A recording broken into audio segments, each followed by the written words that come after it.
Good morning student. SST के online class में आपका स्वागत है।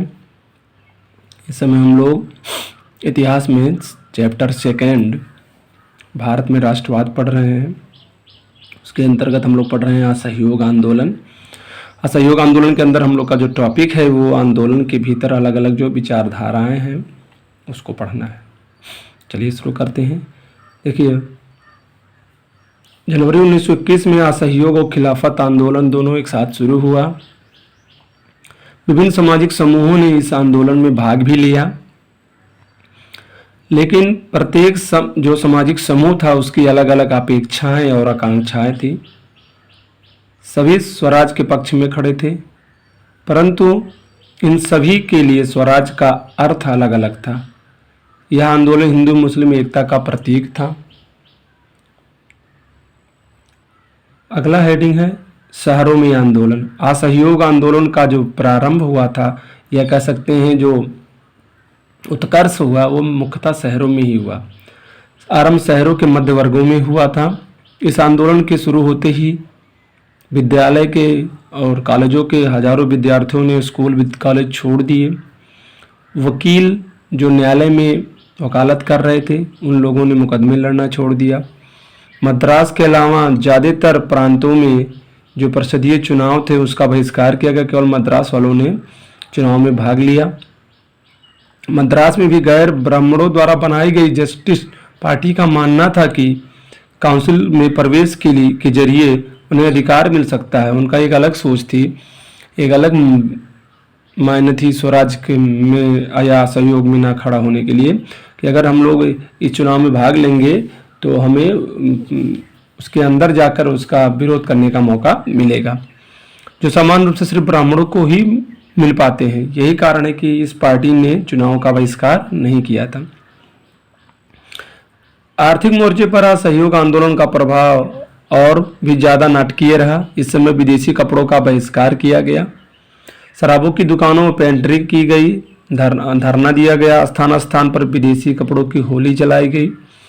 सन 1921 से 1922 के बीच विदेशी वस्त्रों का आयात क्या हो गया, आधा हो गया। लोगों ने विदेशी कपड़ों के पहनने का विरोध करना शुरू किया। इस वर्ष आयात वस्त्रों की कीमत 102 करोड़ से घटकर 57 करोड़ रह गई। बहुत से जगहों पर व्यापारियों ने विदेशी वस्तुओं का व्यापार और विदेशी व्यापार में धन लगाने से इनकार कर दिया। इस प्रकार बहिष्कार का जो आंदोलन था वो तीव्र होता गया। नागरिक आयातित कपड़ों को छोड़कर सिर्फ भारतीय खादी कपड़े पहनने लगे। इसीलिए भारतीय मिलों और हथकरघों का भी उत्पादन बढ़ने लगा। गांधी जी ने भी चरखे को महत्व दिया और स्वयं सूत काट कर लोगों को कह सकते हैं कि आत्मनिर्भर बनने के लिए प्रेरित किया। गांधी जी कहा करते थे कि व्यक्ति अपने और अपने परिवार के लिए स्वयं सूत काट सकता है, कपड़े बुन सकता है। कुछ समय बाद असहयोग आंदोलन की जो रफ्तार थी वो शहरों में धीरे पड़ने लगी। आंदोलन के मध्यम या कम होने के कई कारण थे। खादी कपड़ा और महंगा हो गया था, जिसकी वजह से आम आदमी को खादी कपड़े खरीद पाना बड़ा मुश्किल हो गया था। ये मिलों का कपड़ा लंबे समय तक बहिष्कार नहीं कर सकते, क्योंकि मैंने बताया कई बार आप लोग को बताया कि मिलों द्वारा जो कपड़े बनाए जाते हैं वो बहुत जल्दी सस्ते और आसानी से उपलब्ध हैं। हथकरघे या सूती जो कॉटन है उन कपड़ों का बुनाई, समय, कास्ट यानी मूल्य ये सब ज़्यादा लगता है और इसीलिए सूती वस्त्रों के मूल्य भी अधिक रहते हैं। ब्रिटिश संसाधनों के बहिष्कार में भी समस्या पैदा हो गई। यानी जो लोग वकालत कर रहे थे, जो डॉक्टरी कर रहे थे, जो टीचिंग कर रहे थे, जो स्कूल के थे, ये लोग भी ज़्यादा दिनों तक स्कूल और अपने संस्थान को नहीं छोड़ सकते थे।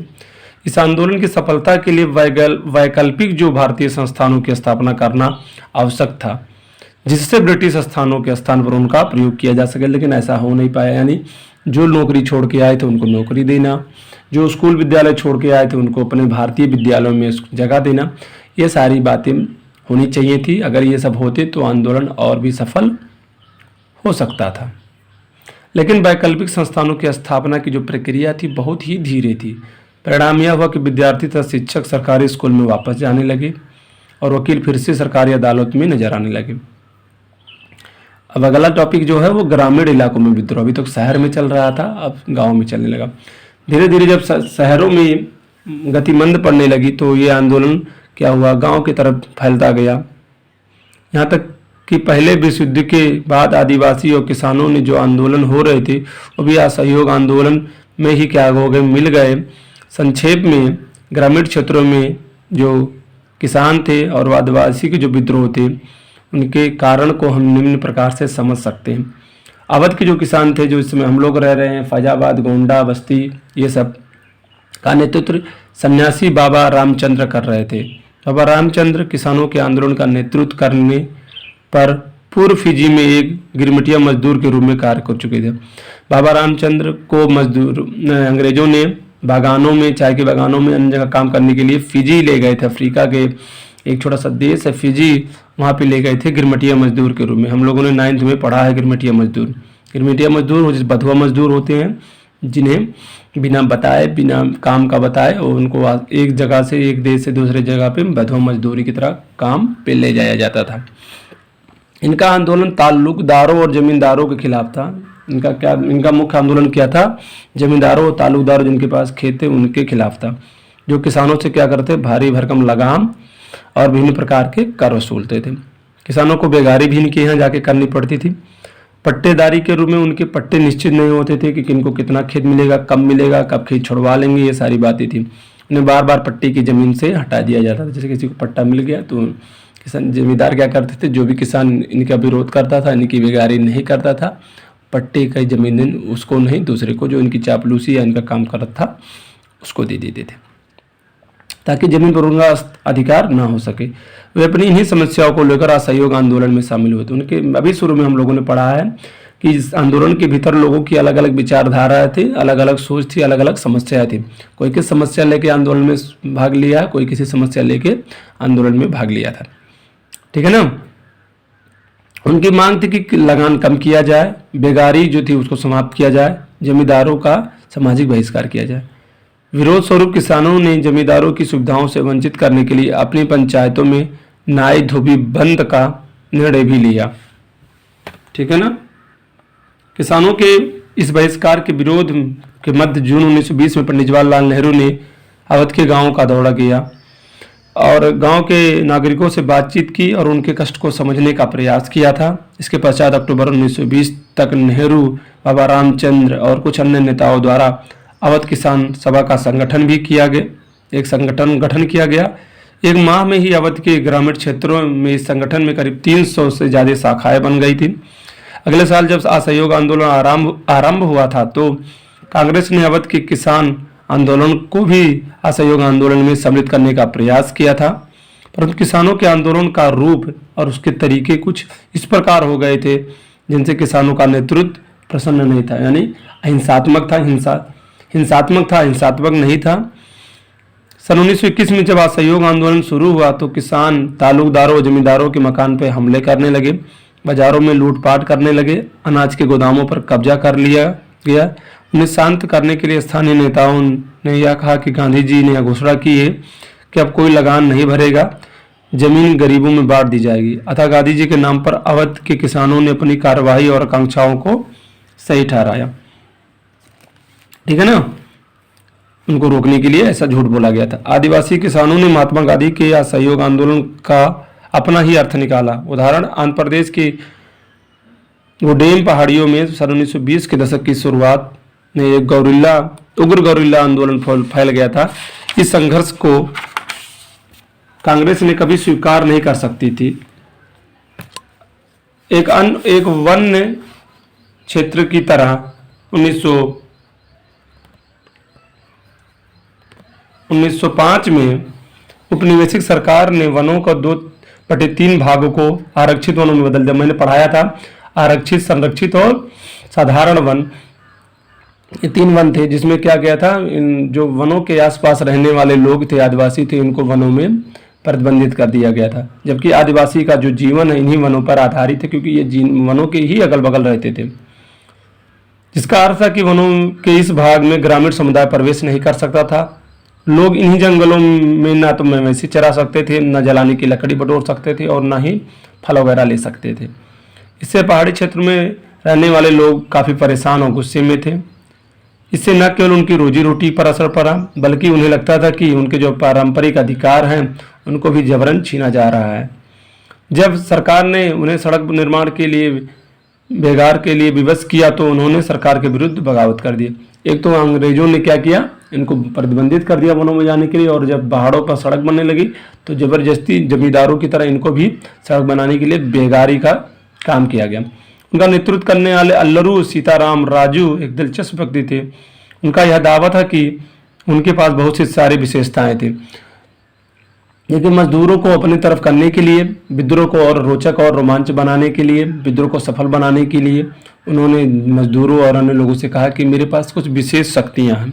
क्या हैं? विशेष शक्तियां।